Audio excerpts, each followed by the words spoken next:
오늘 저희가 함께 볼 하나님의 말씀은 요한복음 17장 14절서부터 19절까지의 말씀입니다.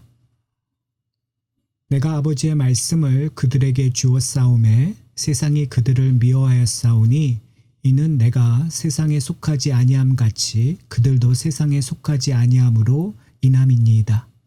내가 비옵는 것은 그들을 세상에서 데려가시기를 위함이 아니오 다만 악에 빠지지 않게 보존하시기를 위함이니이다.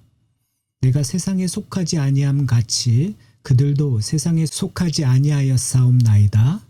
그들을 진리로 거룩하게 하옵소서. 아버지의 말씀은 진리니이다. 아버지께서 나를 세상에 보내신 것 같이 나도 그들을 세상에 보내었고 또 그들을 위하여 내가 나를 거룩하게 하오니 이는 그들도 진리로 거룩함을 얻게 하려 함이니이다. 인간은 자신의 존재를 자신이 속해 있는 집단으로부터 찾으려고 합니다. 오늘 본문은 우리가 어떠한 사람인가를 어디에 속해 있는가를 통해서 말하고 있습니다. 우리는 하나님에 속해 있습니다. 그래서 세상에 속해 있지 않고 세상으로부터 미움을 받는 것입니다. 오늘 본문에서 이렇게 된 이유가 아버지의 말씀이 우리에게 주어졌기 때문이라고 지적하고 있습니다. 그렇습니다. 하나님의 말씀이 우리에게 주어지자 영생을 소유하게 되는 것입니다. 예수님의 기도 속에서 우리는 또 다른 간구를 들을 수 있습니다. 그들을 세상에서 데려가시기를 위함이 아니오 다만 악에 빠지지 않게 보존하기를 위함이니이다. 지금 예수님께서 그의 죽음을 앞두고 걱정되는 부분이 바로 이것이었습니다. 그래서 하나님께 간절히 기도하셨습니다. 하나님께서 이 기도를 들으시고 응답하시는 것이 보혜사 성령을 우리에게 보내시어 예수님을 증거하실 뿐만 아니라 우리를 악에 빠지지 않게 보존하십니다. 이 얼마나 큰 은혜입니까? 세상 속에서 살던 우리를, 죄인이었던 우리를 하나님께서 구원하실 뿐만 아니라 하늘나라 갈 때까지 우리를 지켜주십니다. 세상은 우리를 미워합니다.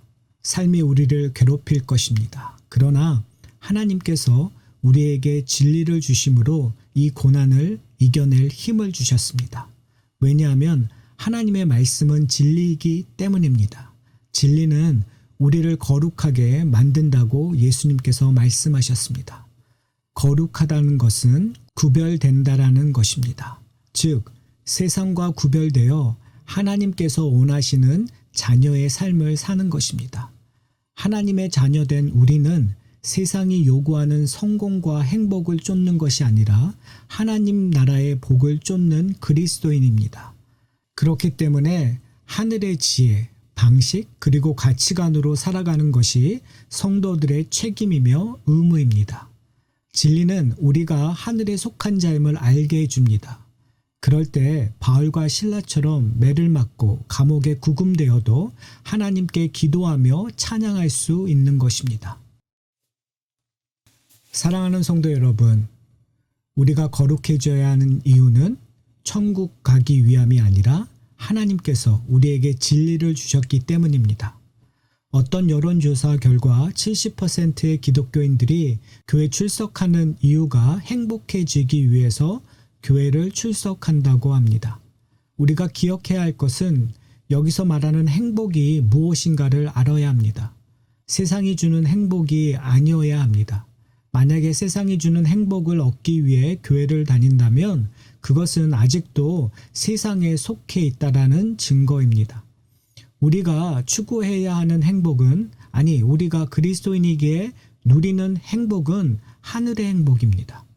하나님이 주시는 진리로 인해 우리가 영생을 얻기 때문에 나오는 행복이어야 합니다. 이 세상 어떤 것과도 바꿀 수 없는 것이 바로 이 행복이라는 사실을 고백해야 합니다. 하나님께서 예수님을 세상에 보내신 것처럼 예수님께서 우리를 세상에 보내셨다고 말씀하십니다. 그렇다면 우리가 세상 사람들에게 전할 메시지가 무엇입니까? 세상의 복을 전하시겠습니까? 아니면 하늘의 복을 전하시겠습니까? 메신저는 보내신 자가 원하는 내용을 충실히 전해야 합니다. 그리스도께서 세상에 전하고 싶어 하시는 것은 바로 하나님의 사랑입니다. 그리스도께서 하나님의 사랑을 십자가에 달려 죽으심으로 세상에 선포했듯이 우리는 십자가의 사랑을 우리의 삶 속에서 드러내야 합니다. 그래서 세상은 우리를 미워할 수밖에 없는 것입니다. 아니, 세상은 우리를 감당할 수 없습니다.